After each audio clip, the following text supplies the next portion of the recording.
ഞാൻ ഒട്ടും പ്രതീക്ഷിക്കാത്തതാണ്. എൻ്റെ ജീവിതത്തിൽ ഞാൻ പ്രതീക്ഷിച്ചിട്ടൊന്നുമില്ല. ഞങ്ങളും ആക്ച്വലി കമലഹാസൻ സാറിനെയൊക്കെ നമ്മൾ സ്വപ്നത്തിൽ പോലും എത്തിക്കാത്ത ആളാണ്. ഭയങ്കര ആരാധന ഉണ്ടായിരുന്ന ആളാണ്. ഞാൻ അദ്ദേഹത്തിൻ്റെ പല പടങ്ങളും പലവട്ടം കണ്ടിട്ടുണ്ട്. അതുകൊണ്ട് ഞാൻ നേരിട്ട് പറയുകയും ചെയ്തു.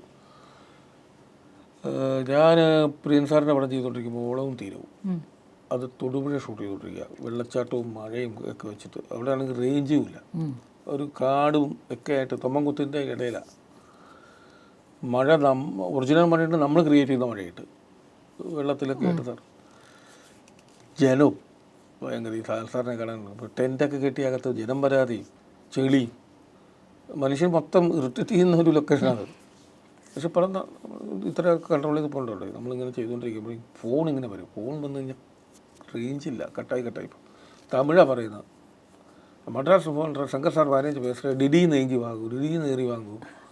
ഇതാരും ഇത് ഞാൻ ആരും കളിപ്പിക്കുന്നതാണ്.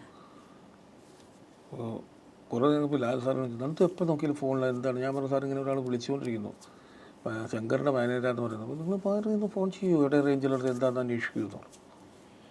ഞാൻ പോയി വൈകുന്നേരമായപ്പോൾ പോയി വിളിച്ചു. അപ്പോൾ ഞാനിങ്ങനെ ശങ്കർ സാറിൻ്റെ മാനേജരാണ്, ഇന്ത്യൻ 2 അഭിനയിക്കാനാണ്, വേണു സാർ വേഷം ചെയ്യാനാണ്, നിങ്ങൾ പെട്ടെന്ന് കയറി വരാൻ പറഞ്ഞു. ഞാൻ പറഞ്ഞു അങ്ങനെ പെട്ടെന്ന് കയറി വരാൻ എനിക്ക് പറ്റില്ല, ഞാനിവിടെ ഒരു പടം ചെയ്തുകൊണ്ടിരിക്കുക, എനിക്കത് തീരാതെ വരാൻ പറ്റില്ല. വിശ്വസിച്ചോ? ഇല്ല, എനിക്ക് വിശ്വാസമായിട്ടില്ലല്ലോ. അപ്പോൾ ഇത് ആരാന്ന് ശങ്കർ സാറിൻ്റെ മാനേജർ എന്നെ വിളിക്കും. ഞാൻ ശങ്കർ എന്നെ അരിച്ചില്ല, അങ്ങനെ എന്നെ വിളിക്കട്ടെ. ശങ്കറിന്റെ മാനേജർ നെടുപടിയോട് സബ്സ്റ്റിറ്റ്യൂട്ട് ചെയ്യാൻ ഒരു കാര്യമില്ല, ആരോ കളിയാക്കണമെന്ന് മനസ്സിലായി. ഞാൻ ഇതപ്പോൾ ലാൽ സാർ തന്നെ എനിക്ക് അതിന് സൊല്യൂഷൻ പറഞ്ഞു. എനിക്ക് നമുക്കറിയാം കാർത്തിക് നമ്പർ മദ്രാസ് മാനേജറുണ്ട്, ചെന്നൈക്കാർ മരിച്ചുപോയി.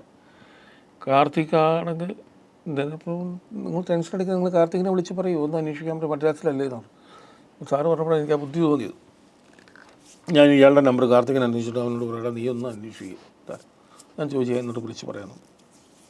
അവനെന്നെ വിളിച്ചിട്ട് പറഞ്ഞു, ഒറിജിനൽ മാനേജറാണ് വിളിച്ചുകൊണ്ടിരിക്കുന്നത്, നന്ദുവിനെ കുറേ ദിവസമായി വിളിക്കുന്നു, നന്ദുവിന് ഇൻട്രസ്റ്റ് ഇല്ലെങ്കിൽ പറയാൻ പറഞ്ഞു.